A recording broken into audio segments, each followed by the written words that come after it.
I'm going to use for a simple subject on this afternoon.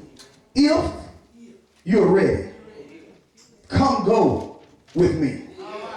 For a subtopic I'll use, do you want to go? The word ready simply means if you are ready to leave your troubles and your heartaches. I'm asking you to come and go with me. Turn to your neighbor and say, neighbor. Say, if you're ready, come go with me. Say, neighbor. Oh, neighbor. Do you want to go? To our first point. Now, in order for these people to gather together, our first point will be the problems. Now, no doubt that these people had problems within themselves. All of them had to have been dealing with some things in their life. Just maybe some of them had financial problems. Or maybe some of them had problems with their health. Or maybe some of them were dealing with problems with their children. Or maybe they were having problems finding a job. But can I ask you a question in here today? Is there any problem that is too big for Jesus? Turn to your neighbor and say, neighbor. Say, no problem is too big for Jesus. But as I look around this house, I see that many have gathered themselves together in the house tonight, and everybody came for a different reason. Some came for one thing and some came for another. But I need to let you know that if Jesus can't fix it, then nobody can. Now, being that all these people have gathered themselves together around the front of the house, we have to come to the realization that they are tired of dealing with these problems and they have showed up to get some help.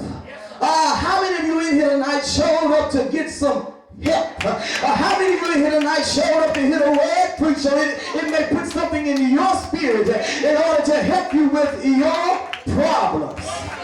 If the truth be told, Mark had to have known about some of these people's problems. Because Mark was a journalist. So no doubt he was walking around with his little notepad saying to himself, what did you come here for today? I can hear one of them saying, I came here because of my children. He said, you hold that thought. I can see him talking to the next one saying, what did you come here for today? He can say, I came here for my wife. I can see him moving on to the next man and say, why did you come in here tonight? He said, I came here for my children. He said, he moved on to the next man. Why did you come here tonight? I came here because I got pain racking in my body. But I stopped by here to tell somebody that when Jesus is in the house, it don't matter what kind of problem you got, he can fix your problems. So I heard that Jesus is a problem solver. Y'all can't hear me up in here. He solved the problem for Daniel when he was down in the lion's den. He solved the problem for Meshach, Shadrach, and Abednego. And I want to tell you the same thing that Jesus did for others. He will still do it for you. I see Jesus giving a simple subject, and his subject was the word. I hear Jesus saying, with the word I cast out demons. I hear Jesus saying, with the word I healed Peter's mother-in-law.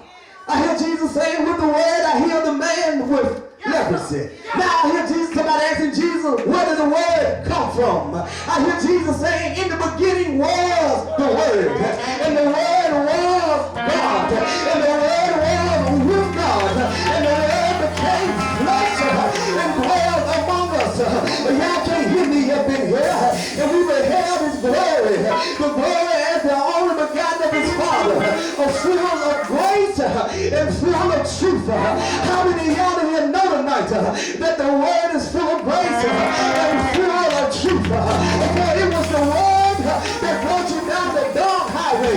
I'm talking about the word.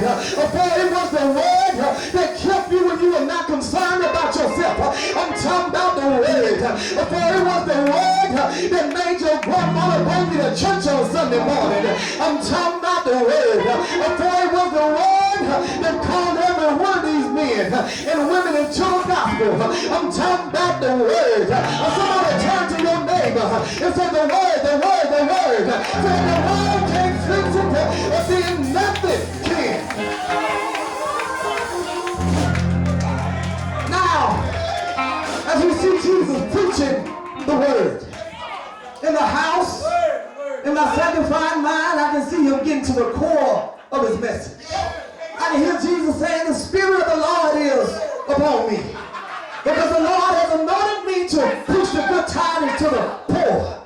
He has sent me to heal the broken heart, to proclaim liberty to the captives and open the prisons to those who are bound, to comfort those who mourn, to give them beauty for ashes, the all of joy and mourning. But while Jesus was saying this, I saw something hit his spirit, and Jesus started to look up in the ceiling, because Jesus knew that something was getting ready to happen. Y'all can't hit me up in here, because Jesus knows all things. But then he comes back to the word, and I can hear him saying, instead of your shames, you shall have double honor, and instead of confusion, or somebody didn't hear that, instead of confusion, that they shall rejoice in their portion. Therefore in the land, that they shall possess double. I'm going to pause right there.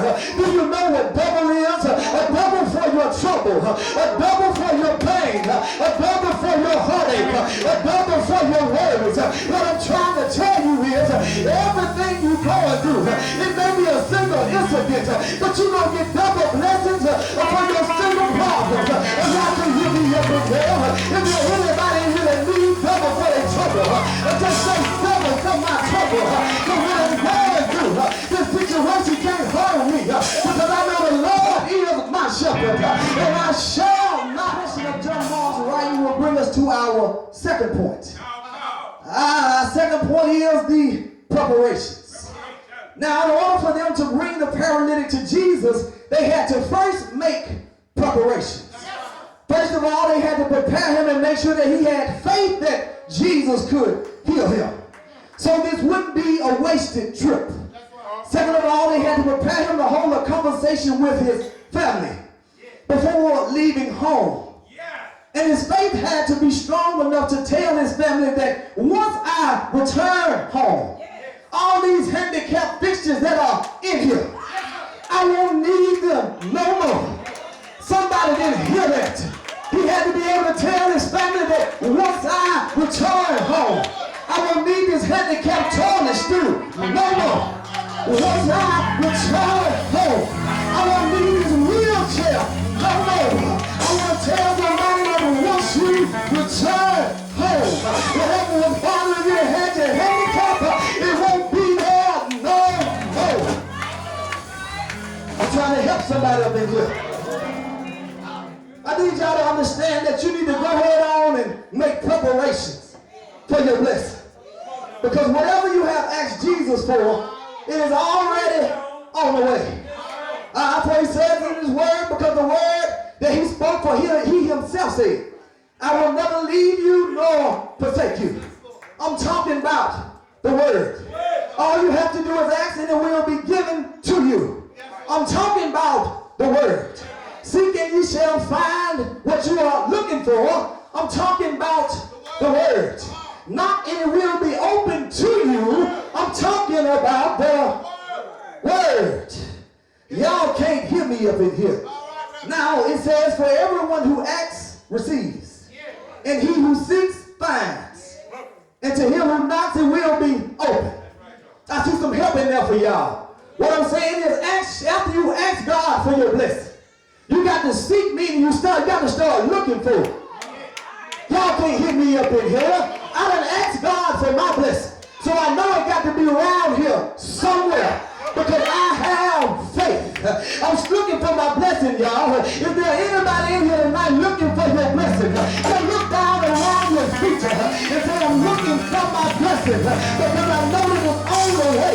You got to move some stuff out of the way when you're looking for your blessing, to make preparation for your blessing. Oh, y'all can't hear me up in here. Is there anybody here ready to make preparations for what you have asked the Lord for? I'm talking about preparations.